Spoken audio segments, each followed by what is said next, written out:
ಕೆಲಸಗಳನ್ನು ನಡ್ಕೊಳ್ತಾ ಇದ್ದಾರೆ.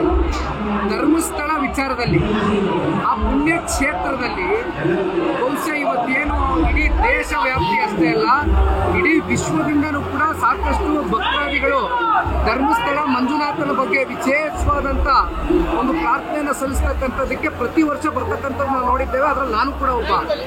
ಆದರೆ ಇತ್ತೀಚೆಗೆ ಅದು ಯಾವನೋ ಒಬ್ಬ ಹೇಳ್ದ ಅಂತ ಅದೆಂಥದೋ ಮಾಸ್ಕ್ ಮ್ಯಾನ್ ಆಗಿ ಅವನ್ನ ಕರ್ಕೊಂಬಂದು 13 ಕಡೆ 16 ಕಡೆ SIT ರಚನೆ ಮಾಡಿ ಎಲ್ಲ ಕಡೆ ಸರ್ಚ್ ಮಾಡಿದ್ಮೇಲೆ ಕೊನೆಗೆ ಏನೂ ಇಲ್ಲ ಅಂತಕ್ಕಂಥದ್ದು ಇವತ್ತು ಬಣ್ಣ ಬಯಲಾದ ಮೇಲೆ ಇವತ್ತು ಇಲ್ಲಿವರೆಗೂ ಒಂದು ಧರ್ಮಸ್ಥಳಕ್ಕೆ ಕಳಂಕವನ್ನು ತಗೊಂಡು ಬರಬೇಕಾಗಿತ್ತ ಈ ರಾಜ್ಯ ಸರ್ಕಾರ? ಯಾರೋ ಒಬ್ಬ ಹೇಳಿದ ಮಾತ್ರಕ್ಕೆ ಇವತ್ತು ಇಡೀ ಶ್ರೀ ಕ್ಷೇತ್ರದ ಬಗ್ಗೆ ಒಂದು ಅನುಮಾನ ಕಾಡ್ತಕ್ಕಂಥ ನಿಟ್ಟಿನಲ್ಲಿ ಇವತ್ತು ರಾಜ್ಯದ ಜನತೆಯಲ್ಲೂ ಕೂಡ ಒಂದು ರೀತಿ ಅನುಮಾನಕ್ಕೆ ಒಂದು ಎಡೆ ಮಾಡಿಕೊಟ್ಟಂಥವ್ರು ಯಾರು? ಇದೇ ರಾಜ್ಯ ಸರ್ಕಾರ. ಹಾಗಾಗಿ ಇವತ್ತು ಇವರಿಂದ ಸನಾತನ ಧರ್ಮವನ್ನ ಉಳಿಸ್ತಾರೆ ಅಂತಕ್ಕಂಥ ನಿರೀಕ್ಷೆನ ನಾವು ಇಟ್ಕೊಳ್ಳೋಕ್ಕಾಗೋದಿಲ್ಲ. ನ್ಯೂಸ್ ಫಸ್ಟ್, ನಿರ್ಭೀತಿಯಿಂದ ನಿಮ್ಮ ಪರವಾಗಿ.